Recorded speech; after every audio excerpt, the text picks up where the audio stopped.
కొంచెం కష్టం వస్తేనే ప్రభువా నాకే ఎందుకు ప్రభా ఇన్ని కష్టాలు, నాకే ఎందుకు ప్రభా ఇన్ని శ్రమలు, నేను న్యాయంగా ఉన్నాను కదా, నీ పరిచర్యకి తోడ్పడుతున్నాను కదా, నీ సేవకి నేను, నీ సేవకునికి, నీ సేవకు నేను అన్ని సమయంలో కూడా తోడ్పడి నీ సేవకు నేను సహకారంగా ఉన్నాను కదా, ఎందుకు ప్రభు నా జీవితంలోనే శ్రమలు, ఎందుకు ప్రభు నాకే ఈ శోధనలు, ఇంకా ఎందాక ప్రభు ఈ శోధనలు, ఎందాక ప్రభు ఈ శ్రమలు అని మీరు ఒకసారి చెప్పుకుంటున్నారేమో నాకు తెలియదు. కానీ యేసయ్య మీకోసము ఒక గొప్ప ఆశీర్వాదాన్ని దాచిపెట్టి ఉంటున్నారండి.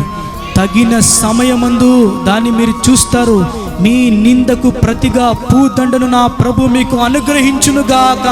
ఎందుకంటే ఈ లోకానికి మనము దేని నిమిత్తం వచ్చామంటే, పరీక్ష రాయడానికి ఒక స్టూడెంట్ ఎగ్జామ్ హాల్లోనికి ఎట్లయితే వచ్చాడో పరీక్షలను పొందాలని ఈ లోకానికి మనం అందరం వచ్చామండి.